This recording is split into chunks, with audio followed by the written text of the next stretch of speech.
My job was to keep people healthy. You would come to me because something was wrong. And so I was supposed to help you heal naturally. I had this thriving practice, and all of a sudden, Kicker, he was almost 3 and he stopped walking. It was the day before Thanksgiving. And I was like, there is something really wrong. And so I took him to a chiropractor, and he was moving his legs around, and Kicker was giggling and thought it was hilarious. And so I was like, it's in his bones. Like, something is in his body. I got some labs done. He called and he said, you know, I want you to go to the emergency room at Loma Linda Children's. And he said, you're probably going to get transferred to the oncology floor. Within 2 days, we're in a conference room that's cold and white and sterile. He wouldn't even look us in the eyes. And he said, your son has acute lymphoblastic leukemia. He's going to be on chemotherapy every day for 3.5 years. And I questioned everything. It's a tragedy. It's a situation that any person on earth, any parent on earth, this is one of the most challenging things that a human can go through. To be told that your 3-year-old has leukemia, has cancer.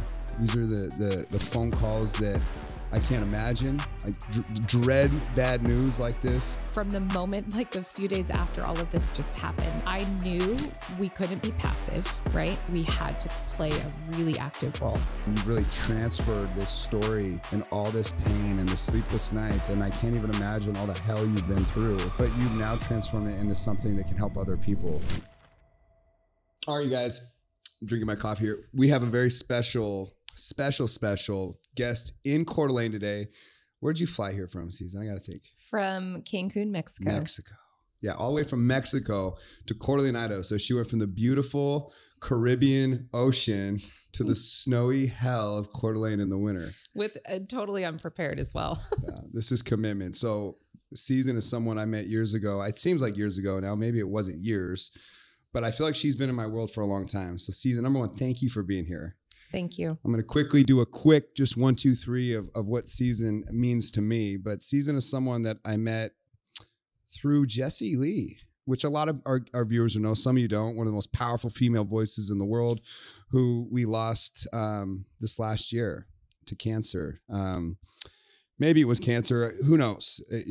She went septic in her journey, and I think she was doing really good with her battle with cancer. It's one of those things that's hard to really know, put a finger on. But Susan is one of these incredible people of many that I met through Jessie Lee, who's on a powerful mission. And the first thing that caught my eye with Susan was that she's been through something that is news. It's a tragedy. It's a situation that any person on earth, any parent on earth, if they ever have to go through this, this is one of the most challenging things that a human can go through. To be told that your 3-year-old has leukemia, has cancer. These are the phone calls that I can't imagine. I dread bad news like this. And so Susan's been through that. So it'd be cool to really dive into her mission, what she's building, how she's fighting back, and really the story of her son, Kicker Johnson, who was 3 years old when he was diagnosed. And I won't jump too far ahead in the foreshadowing here, but he is now 13 and thriving and surfing. So we don't want to start too heavy, but there's going to be a lot of love, a lot of value, a lot of lessons, a lot of harsh truths that I think will come out of this conversation. So Susan, thank you for being here. And we're very grateful to have you. Thanks for letting me share my story and this mission. Yeah. So walk us back. That was 10 years ago, a decade ago? Yeah.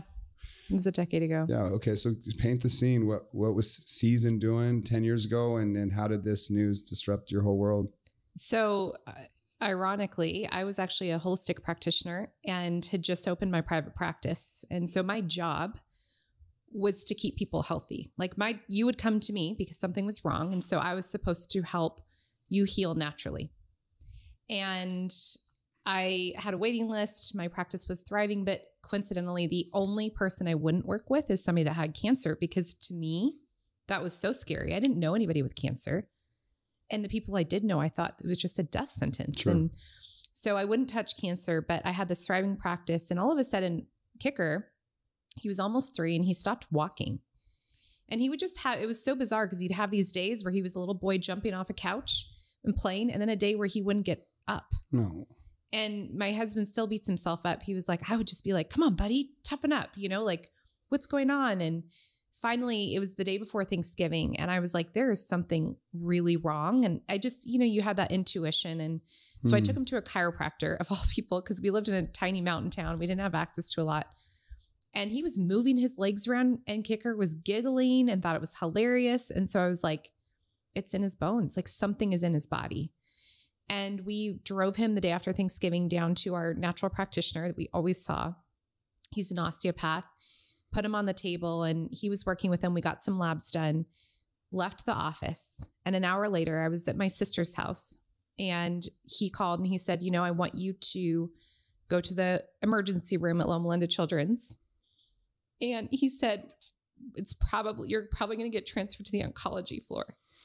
And I remember my husband going, what does that mean? You know, I'm a practitioner. So I'm like, I knew exactly what that meant.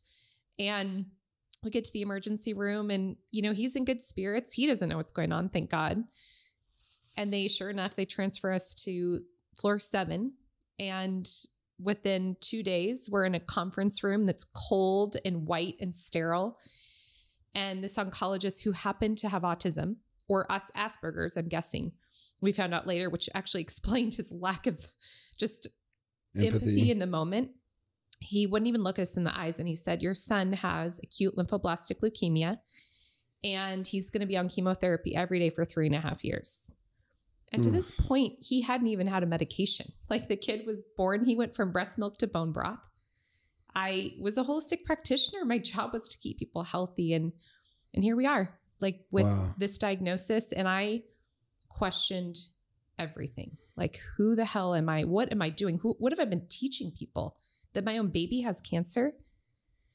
And shortly after that, you know, we sat there, and I remember I kept grabbing my husband's hand, and like tighter and tighter. And I could feel him kind of like, okay, I think I'm losing feeling here.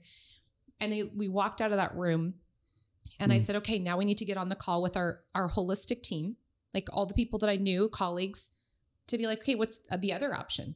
Here's option 1, chemotherapy every day for 3.5 years. So what's option 2?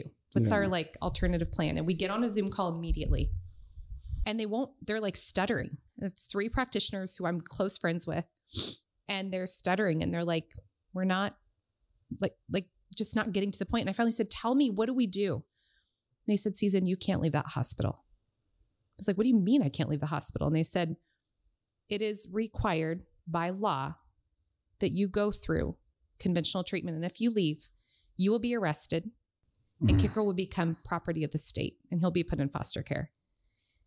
And I still get full body goosebumps thinking about that. But I remember feeling completely numb. Like, wait, what? Yeah. I don't have a say in this.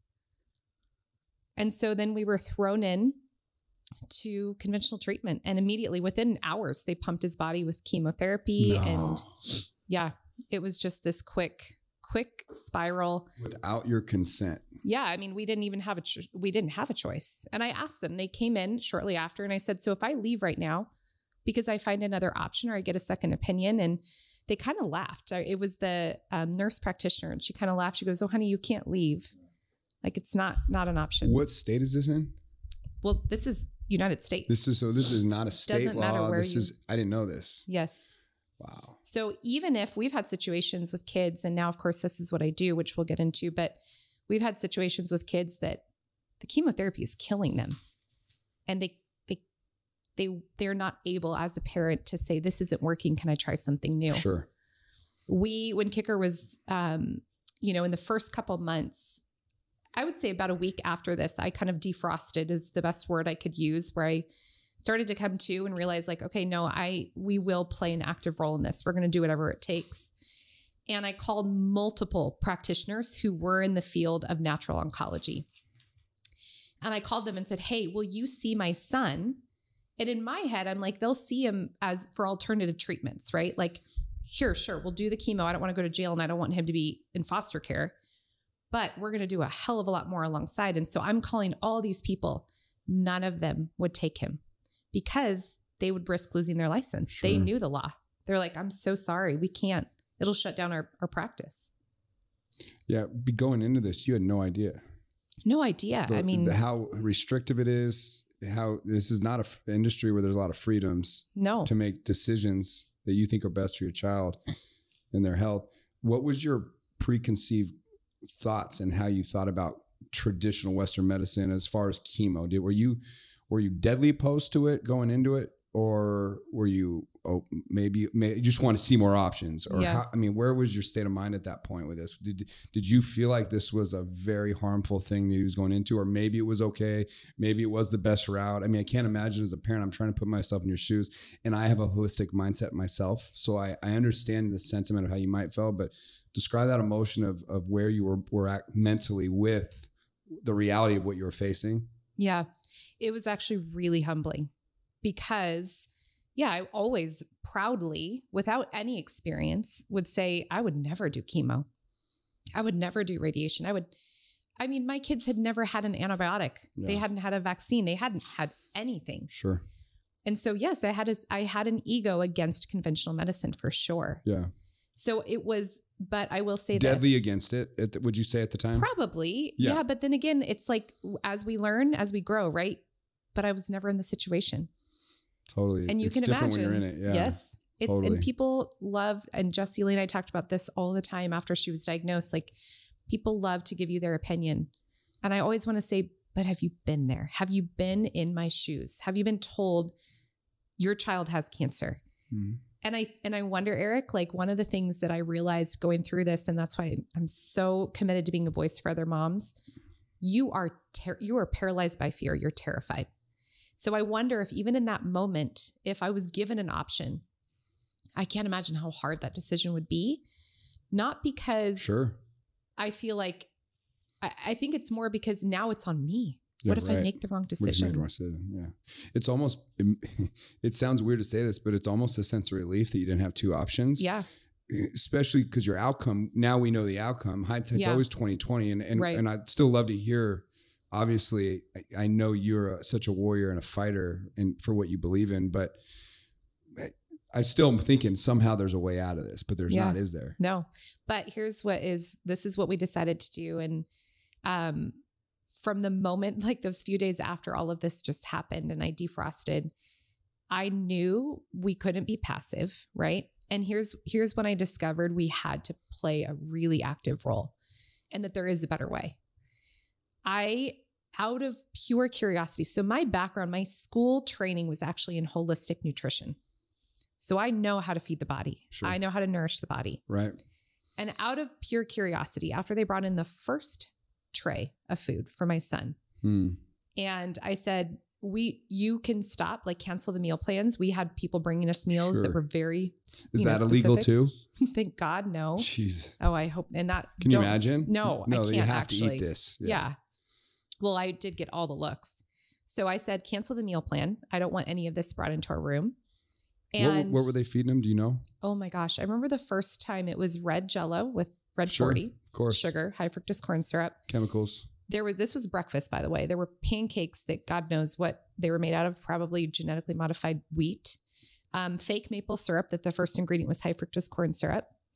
There was no protein or fat on the plate at all. It was all carbohydrates and a box of cereal with reduced fat milk. Unreal. For a 2-year-old. For a child that has cancer.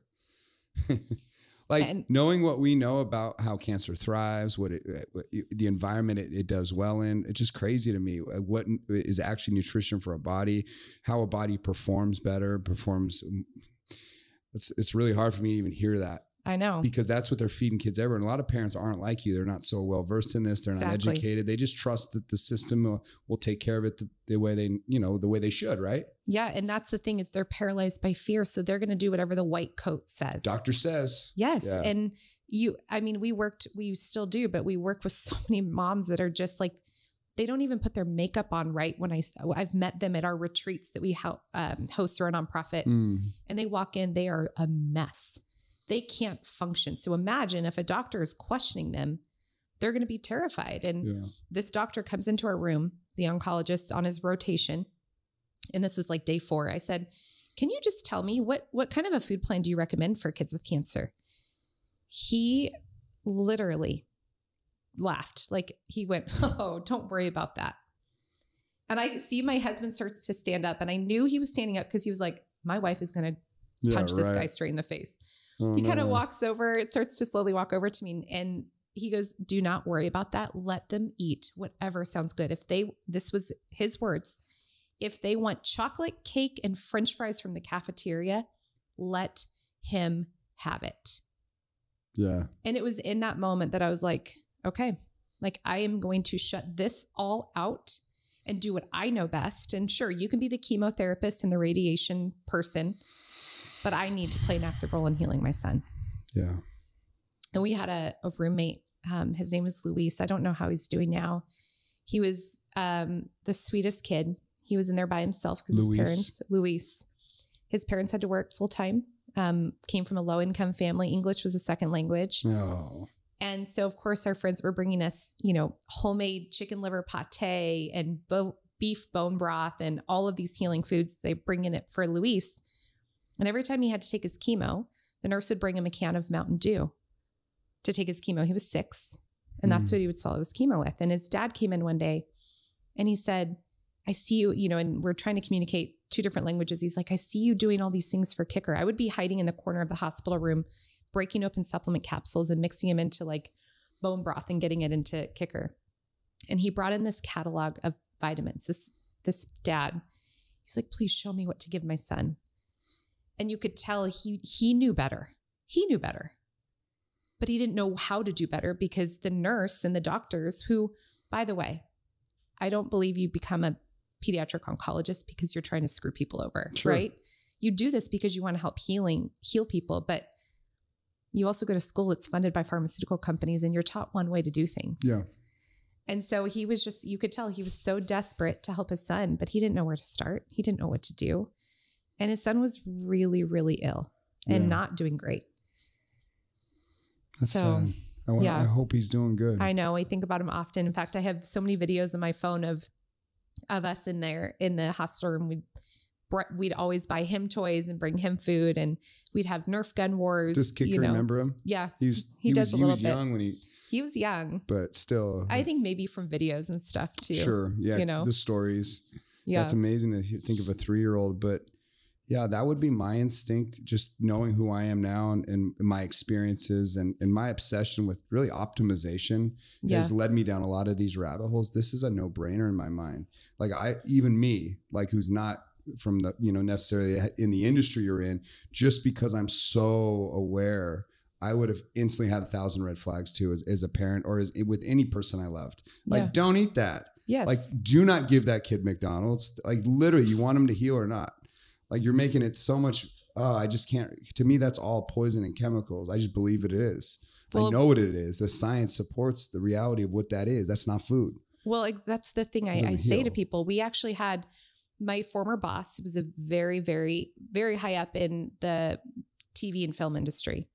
And so I reached out to him. He had a lot of connections. And I said, do you have any connections at the top children's hospital in California, which at the time was CHLA. Mm-hmm. I want a second opinion on this treatment. Totally. And he got me connected with the head of CHLA, head of the oncology department. So I'm thinking, this is, by the way, after our oncologist says it doesn't matter what he eats, right? So I'm thinking, okay, this is the head of CHLA, top children's hospital, head of oncology. He's going to have some better advice. We went all the way down there. Josh and I sat in front of him. First question I asked him was, do you cater your treatments based on the health of the child? Because we're also inpatient with kids that are diabetic already, kids that have heart issues, kids that are overweight, kids that have all kinds of other issues going on. And Kicker, besides cancer, was a really healthy kid. I said, do you ever consider catering your treatments or like changing them rather than it being like cattle, literally? Sure. He goes, oh, no, that's not part of what we do. They're all part of the study.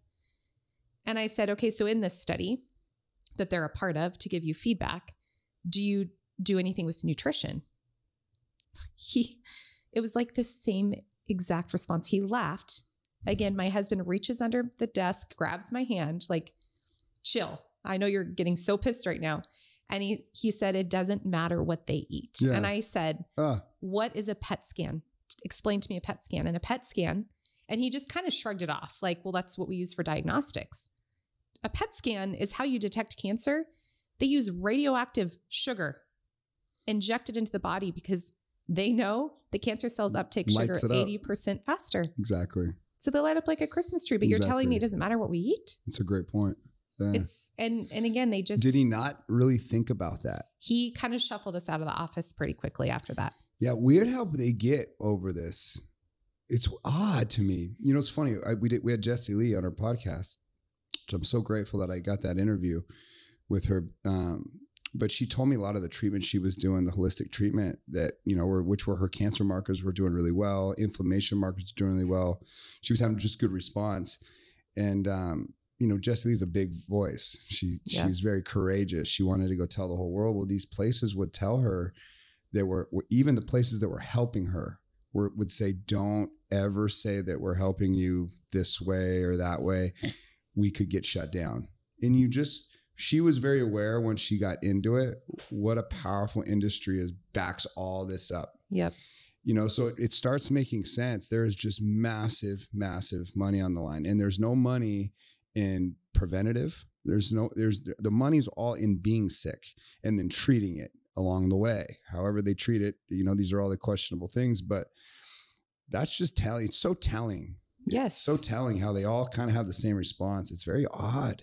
And, you know, oncologists, nutrition is an elective. It's not even a required course in medical school. I'm like, but what we fuel our body with it comes back to as simple as like, when you have a cold, are you going to eat chocolate cake? Yeah, that's a great point. No, you generally are going to want some soup or something. So why, when you have cancer, What did you learn along at this point? So you're diving into children's health as they have cancer, which may be a different setup for, you know, like I talked to Jessica, our last guest who had cancer. She went big into fasting, which she claims was a lifesaver for her, being in a state of autophagy, hormesis, all the things that, you know, now people are doing for a lot of preventative to being optimized and feeling good. I believe in a lot of this stuff. Yeah.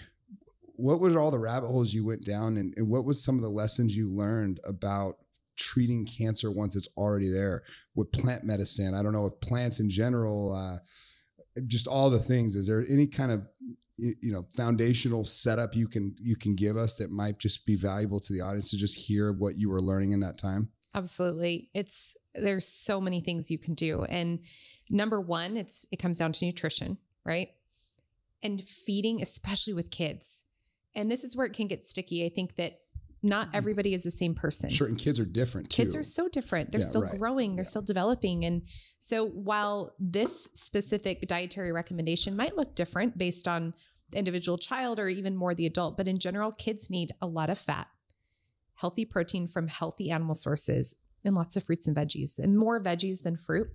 So we would feed Kicker a fairly ketogenic style diet. And when I say that, I say it fairly because we never tested for ketones, because blood cancer, you don't have to be as strict in ketosis. Ketosis basically allows your body to destroy the cancer cells. Right. Most cancer cells. And that's from no carbohydrates? Yes, right. Basically, except for veggies. But you're limiting carbs. You're eating only healthy sources of animal fats and proteins and plant fats and proteins. But your body, like cancer cells, thrive on sugar. And here's what's interesting. So a healthy cell has the ability to go back and forth between using fat as fuel and glucose as fuel. A healthy cell can adapt. A cancer cell cannot adapt. Just sugar. It just eats on sugar. So what happens when you eliminate the sugar? You go into what we call ketosis, which is high fat. The cancer cell can't live. Sure. And this is a diet that's been studied with seizure disorder, with all kinds of issues. And so that was number one, feeding him healthy animal foods, healthy organic plants. And one thing about that, this is what is frustrating, is what you walk up against when you're doing this. We brought our son, who, by the way, in 3.5 years of chemotherapy every single day, 3.5 years, countless surgeries where they'd put him under, he'd call it the sleepy medicine, and put chemo into his spine. I mean, this is, 3.5 years of this. And they told us he would be hospitalized at least 10 times in the first 1.5 years of treatment, just from opportunistic infection, because chemo kills everything. Everything, yeah. It's a cytotoxic poison. It's destroying. So if my daughter sneezed on him, he could get sick, right? He has no immune system, is what they're telling us. In 3.5 years, he was not hospitalized one time. That says a lot. It says a lot. He did not have side effects from treatment. He lost his hair for the shortest period of time. Yeah. It grew back so fast. He thrived through treatment. So this diet that we were feeding him was playing a huge role. And we walked into... It was giving him an advantage for sure. It absolutely was. Yeah. And we walk into an oncology appointment. He has a bag of boiled eggs and he has his organic green juice that we just made. Yeah. The oncologist sits across from me. He's my age. He has a bag of Doritos and he has a Dr. Pepper. Of course he does.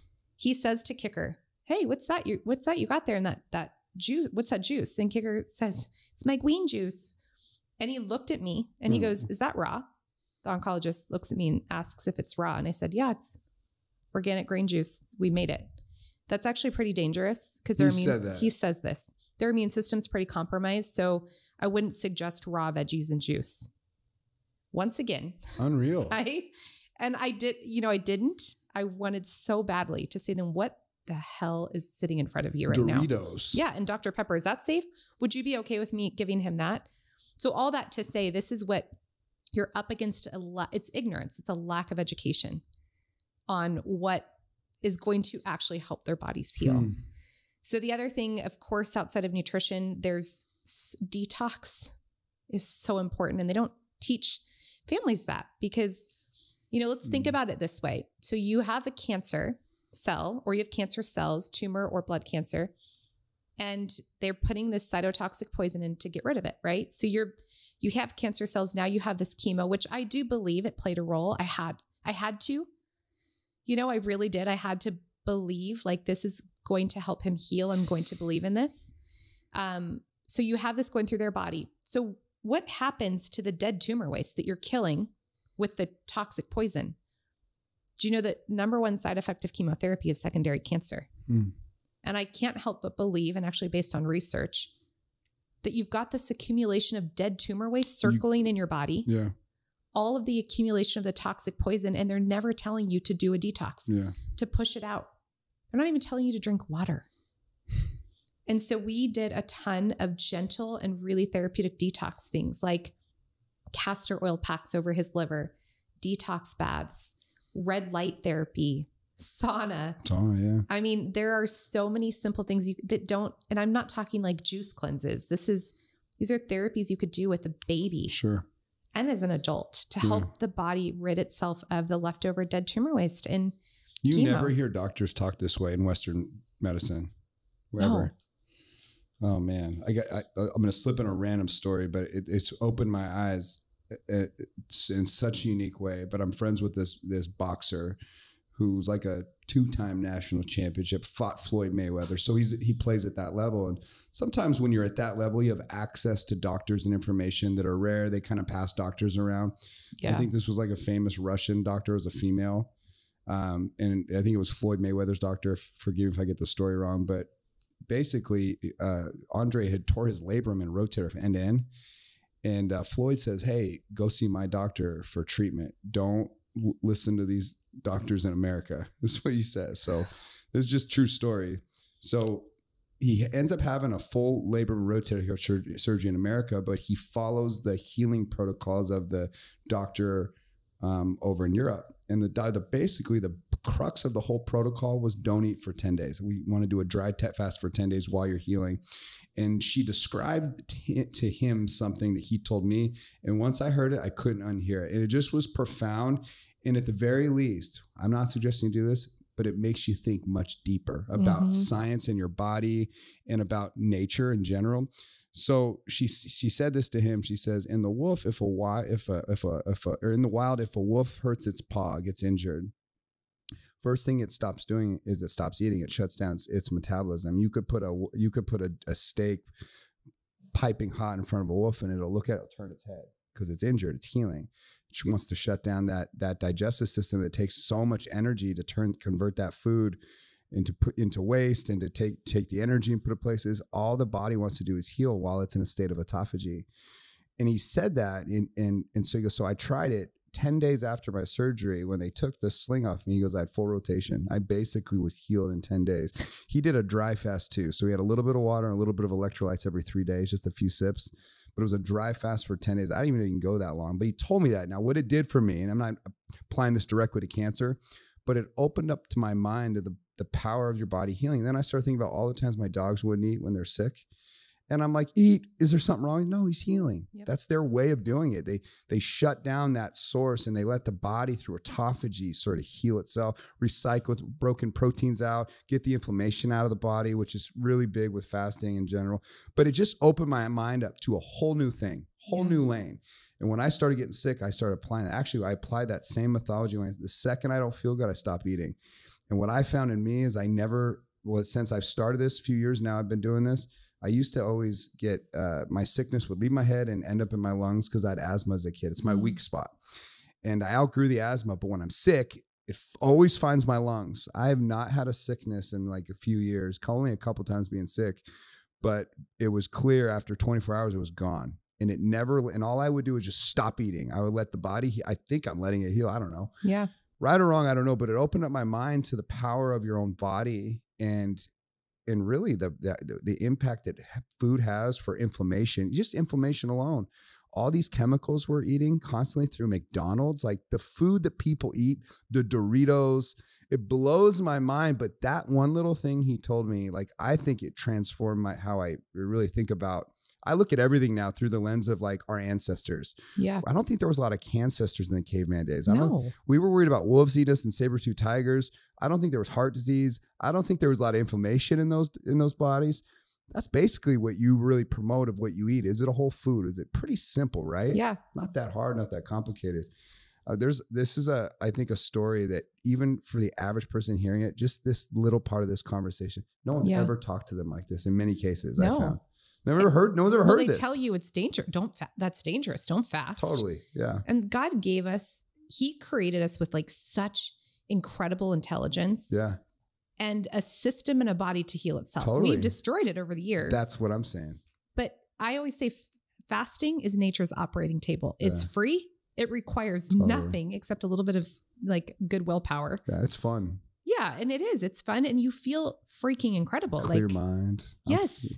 I'm all in on this. So clear, and working out fasted, all of that is incredible. And with kids even, it is a little bit more delicate, of course. I figured. But I didn't know, but. No, I do think, and I teach this. I work with families that have a child with cancer, and I coach them very closely. And I teach them that when your child tells you they are not hungry, now, again, this is where common sense has to come in.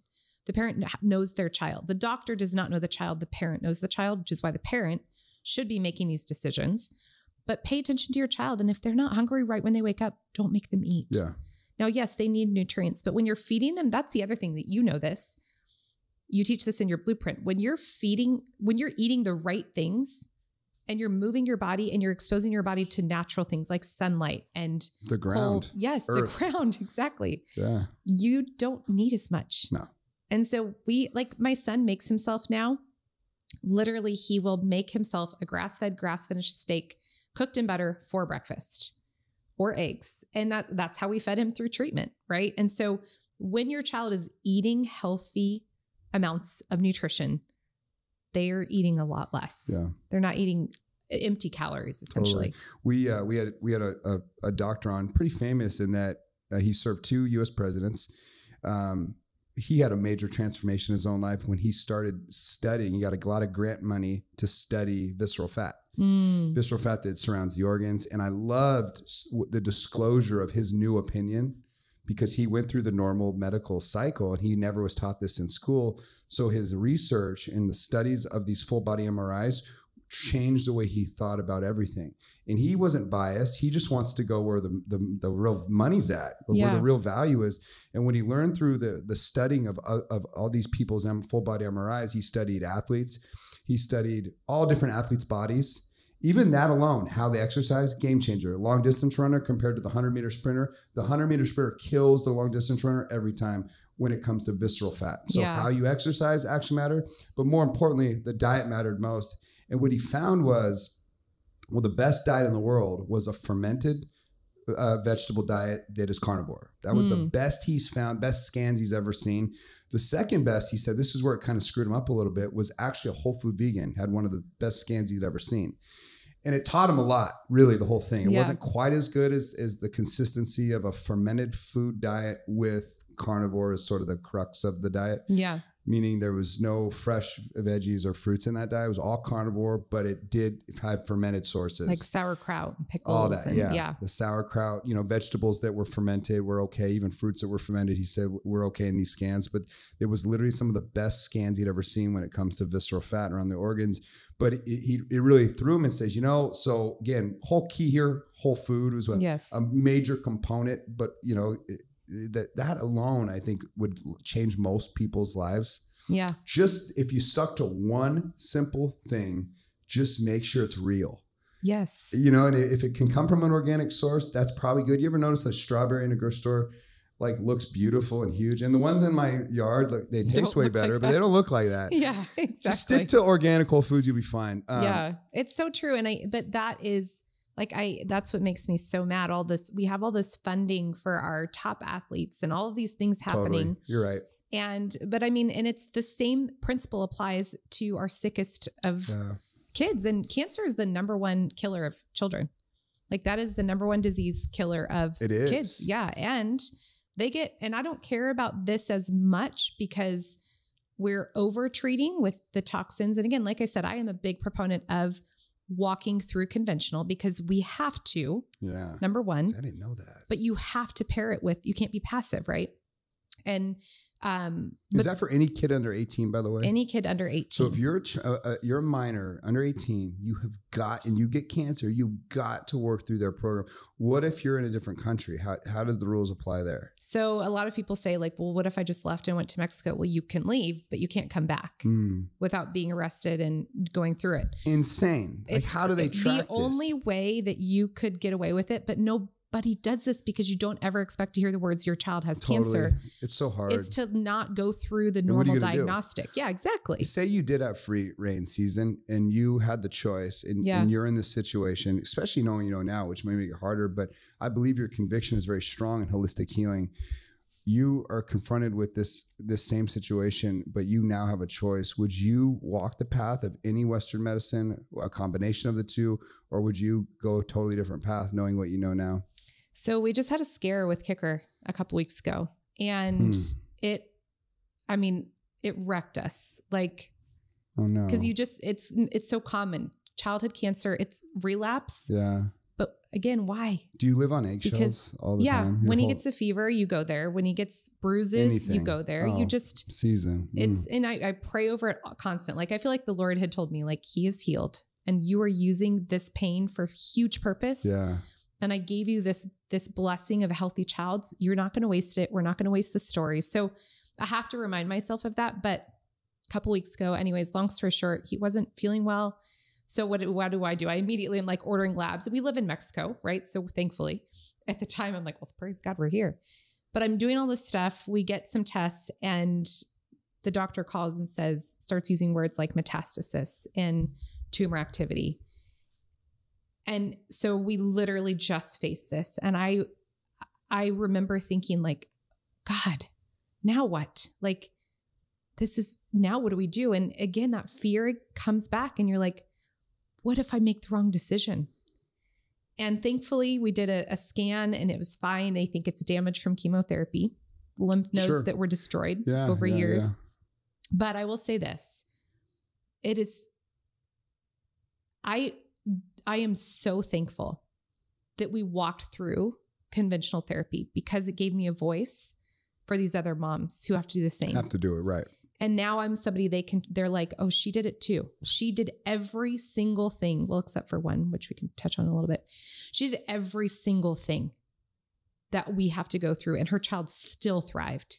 So I have a voice. I can be somebody that they can rely on. Whether if I would have ran away and did natural, I couldn't be the person telling them how to help their child. It was definitely meant to be for sure. Yeah. Yeah. So now moving forward, it's a hard question to answer, but I would say that we would do everything in our power to avoid conventional treatment. Yeah. We would. I do know so much now, right?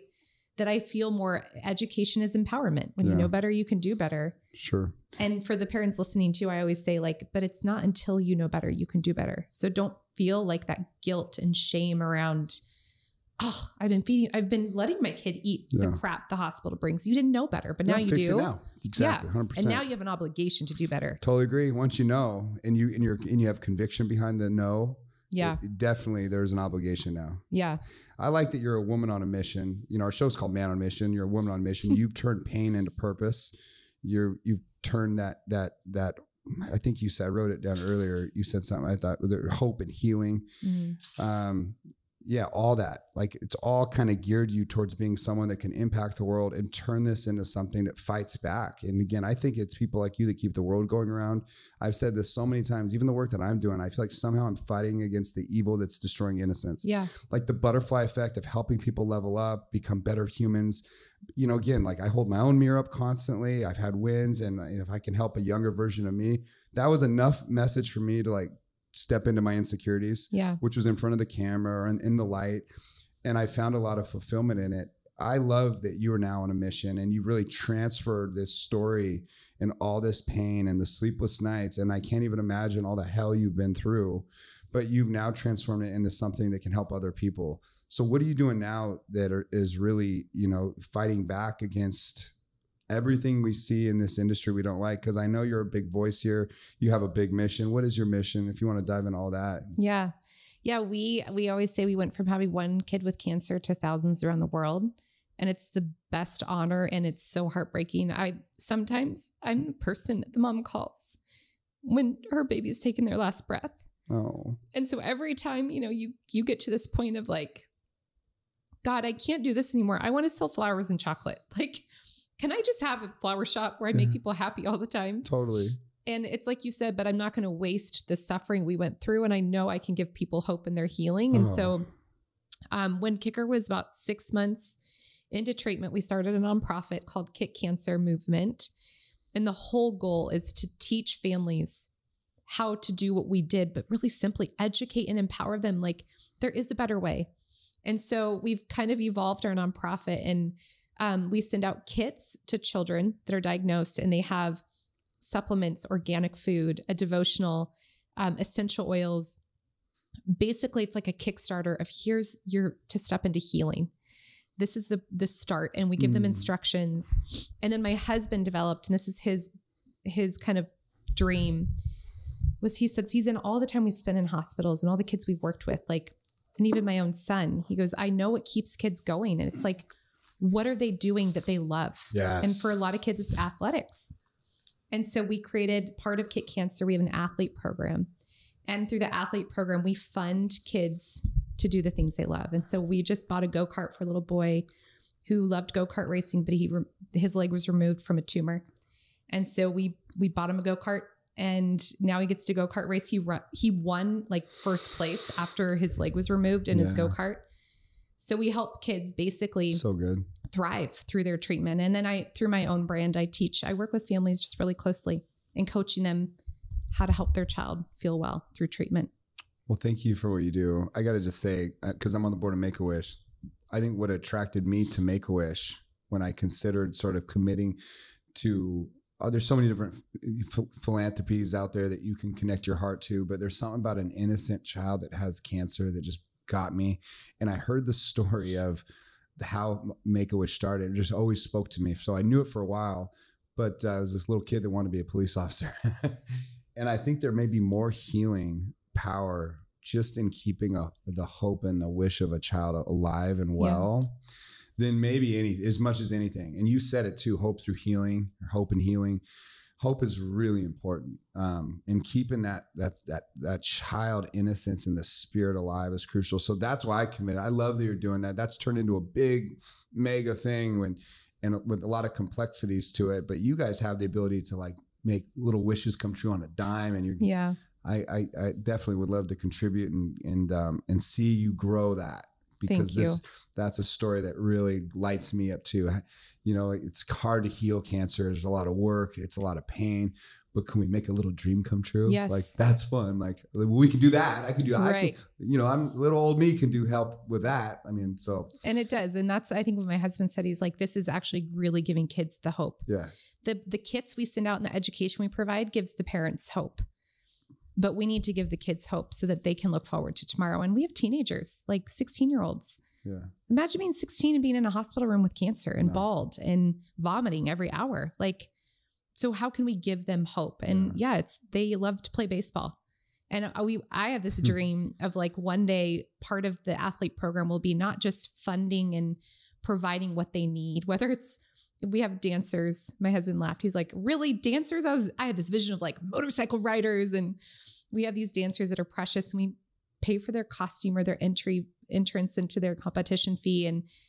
But what if we could one day like help them meet their favorite athlete who inspires them? And then they have this person in their life, whether it's just over a text or a real meeting of like, they give them the will to keep fighting. It's like a mentor in a sense, but like they're a famous baseball player, whoever it is that they love. Yeah. No, but you're right. Hope is huge. You are such a powerful voice. You're such an amazing person, Season. I'm very honored to know you. I think you're just magical. There's a lot of people out there that have never stumbled onto the power of turning pain into mission and purpose. But it is a gift. And I can see how it's really connected you to a version of yourself that is like who you're meant to be. Like you're definitely meant for this. This is God sometimes works through us as vessels. Do you know what I mean? And I definitely feel like you're called to do this. What is some of the goals that you have? I know you have a big mission here. Where do you want to take this thing? I think you said something before. I'm trying to remember what it was. Well, I've never been, I think, again, I'm so thankful, but I've never been so clear too, like you just said, on who I am and where I'm called to serve and where my impact is. And my goal for 2024 is I will impact 200,000 of the 400,000 children that get cancer every year. And what I mean by impact, and this is what's a little tricky from a business perspective, I'm so strategic. I don't exactly know how to track that because my version of impact is they'll feel hope. Maybe it's a social media post. Maybe it's listening to this podcast. Yeah. Maybe it is enrolling in my program. Maybe it's getting a kit from our nonprofit.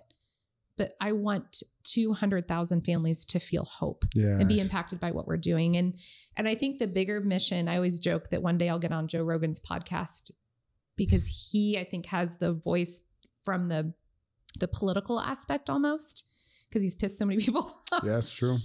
To like bigger vision to change how we are treating kids with cancer archaically. It's insane.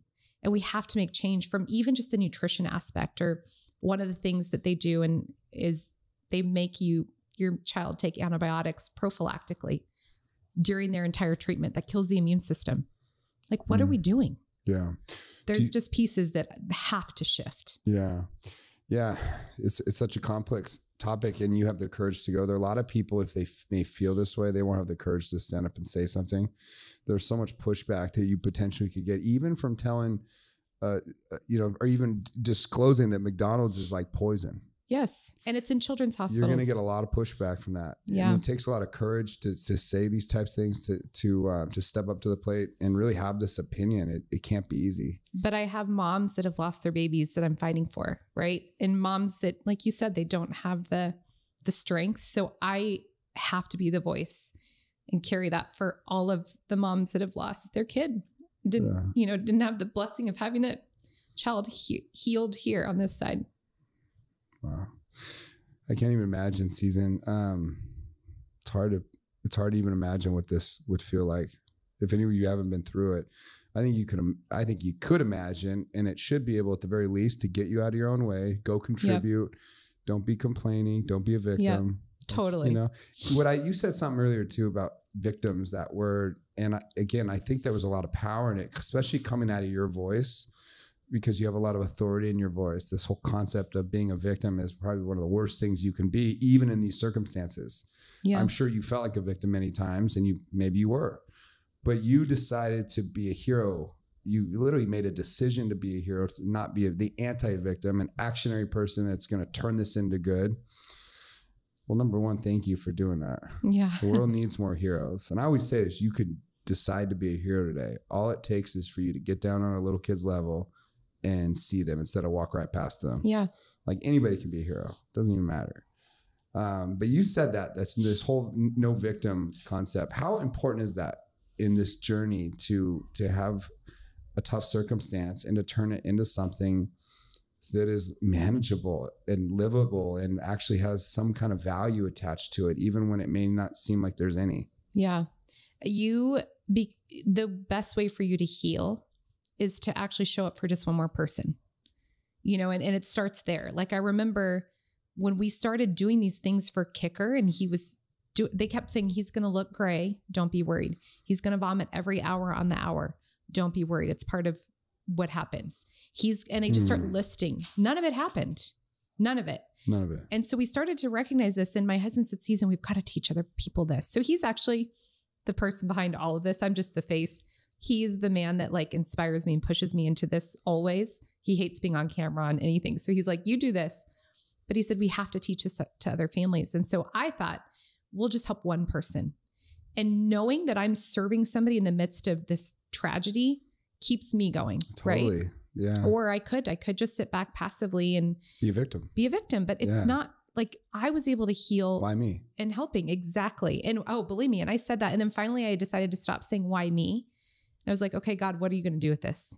Like, let's go. Let's freaking go. Because I can't sit back and cross my arms and just watch my son vomit and look gray and lose his hair. Like, no. Yeah. You know, and so it just started with helping one person. And now, of course, we've helped thousands of kids, and we have a lot more work to do. Yeah.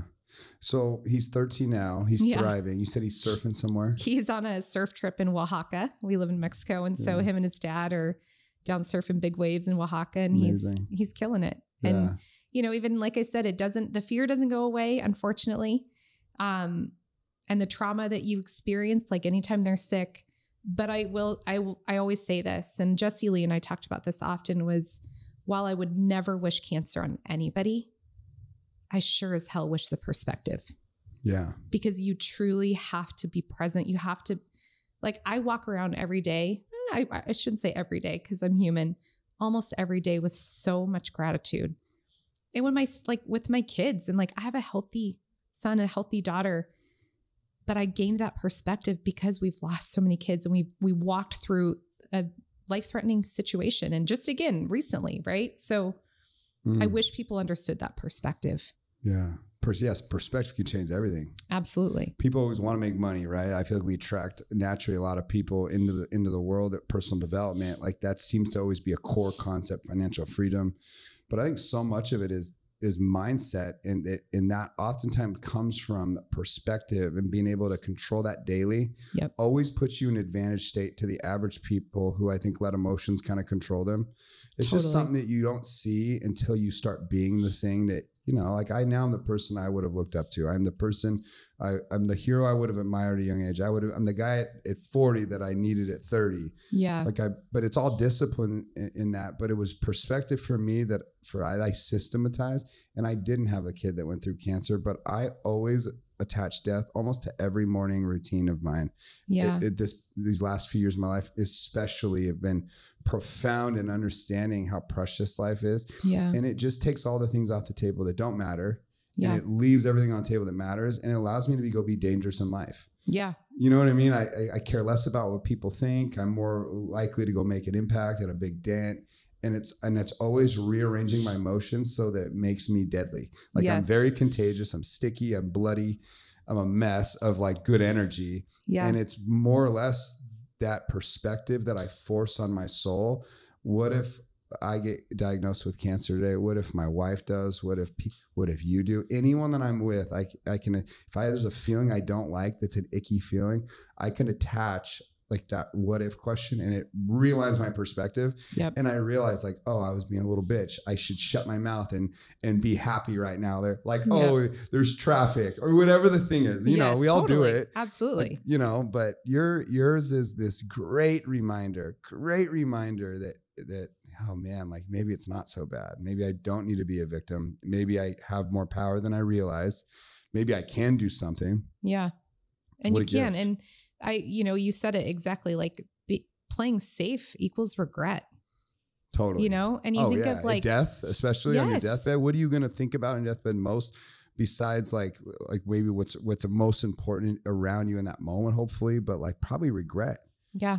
Like regrets. And not going all in on what you know you were called to. Totally. Like, I don't want to get to heaven and God be like, oh, yeah, right. You were so close, but I called you here and you just couldn't get out of your own way. Yeah. And look at what you could have done and who you could have impacted. And, you know, like we can't play it safe. We have to go all in. Yeah. I think most people out there in life will get to the end and will have a lot of regret. I know. They will be. And again, like some of the primary emotions that people get trapped behind is really this fear of what other people think. Yep. You know what I mean? This fear of discomfort. It's like, you know, there's a lot of, I mean, we could kind of point out all the things, but whatever but probably the most valuable seed of this conversation would be for the average person, it'll be to tap into the perspective that you just described. Yeah. And that should get you past all that and let you get to the place where you can find your voice, find your strength, find your purpose, your why. Yeah. It is deadly. Like, I feel like I could die today. I'd be okay. I kind of left it on the table. Yeah. Even right now, I'm okay with it. But I was never like that a few years ago until I started doing the stuff that was most scary to me. Yeah. And then it just gave me a sense of calm. Like, okay, I did that. I'm good now. That's so inspiring. You've been inspiring too this year since we've gotten to know each other. I told you this at the event we were at together recently, but Thank you. Watching you do that and step out and do the scary things and get better at it. And you don't need to do that. You have every excuse in the world to sit back and be like, screw you. I'm going to go get on a yacht. So often I wonder why I don't. I wonder why I'm putting myself in these situations. I wonder, like, why don't I just go relax? Like, because I fill every single spare moment now with trying to figure out how to move the needle with impact as being the dominating force. And like, there's a lot of imposter thoughts that will come in because like it requires so much of your soul, but I reconnect it to the purpose and to the why and the perspective. And I consider what I'd be feeling at death. And what I found is on the fear that makes the imposter arise here and there, on the back end of getting through that is some of the greatest fulfillment I've ever felt. Fulfillment that money never brought me, because that dies so quick. The toys go fast. The feeling dies quick. But the fulfillment of the feeling of breaking through those types of barriers, it's just a never ending like game of seeking out fulfillment through impact. Like, and then you feel like you're doing stuff that actually matters. Yeah. You're not just squabbling and wasting time. I don't know. Yeah. And you think of our friend Jessie Lee, she would give anything to be here right now, making massive impact. And so for the people who can't, like, we have to do it. We don't have to, we choose to do it. We're obligated because of our own conviction. It's really powerful. Yeah. And I'm always so aware, like, this is something I preach all the time. There are so many children out there that are suffering, like some of the worst type of suffering that it's hard for me to go there in my mind. I can't even imagine suffering where other humans and adults are harming them on purpose. Like, I go there and it makes me really sick. It's twisted how you could hurt innocence in general. I even see it in animals, like just the eyes of like a hummingbird. You've heard me tell the story of the hummingbird. I don't know why I keep saying this hummingbird, just because I always see hummingbirds, or in the eyes of my chihuahua. Like, it's all the same eyes. I see them in children, but it's just this unadulterated innocence that is so profound. And someone's out there kind of torturing that somewhere in the world and hurting that. And that to me is enough reason to stand up, find your power, go help humanity, fight back. Don't just serve yourself. Totally. Absolutely. You know? There's nothing in that. No. It's boring. It's super boring. Go help people. This is cool. And it's okay if your heart breaks when you're doing it. That just means you're human and it will actually propel you to keep going, you know? Yeah. There's got to be a why that keeps you like fighting. Yeah. You know? Yeah. There's all these emotions that are going to steer us the wrong direction. Season, you are incredible. I love you. And I think you're amazing. Thank you. Yeah. I'm so thankful for you even just letting me be on the show and share this message. Well, we want to drive as many eyeballs as we can. I'm going to ask you to contribute to her cause. We want to put links wherever this content will be seen. Where should we send people if they want to help you, contribute, get in your world? So our nonprofit is kickcancermovement.org. And my website, which has my podcast and all kinds of education resources, is just seasonjohnson.com. And you can find us on social, both those names, Kick Cancer Movement, Season Johnson. But send me a message. I manage all my DMs. I love to interact with people and just meet parents in those hard places. And so you can message me there, and we'd love to be able to connect and help and get support as well. Okay. Yeah. We will make sure we put the links up too, Season. Thank you. But we love you. You are a warrior on a mission, Thank you. Very grateful to have friends like you. They're in the marketplace, just doing God's work. Yeah. Thank you. Cool. Grateful for you too, friend. Yeah. Well, thank you guys for listening. Please go follow my friend Season, contribute to her world. She's an angel here on earth. Please share the show, share the message, sell the heart, share the vulnerability. Give it away. Life is short. It's going to end quick. So go leave an impact in the world. And it's these people that keep me doing what I'm doing. So thank you. And thank you for listening. I'm a man on a mission. I'm a man on a mission.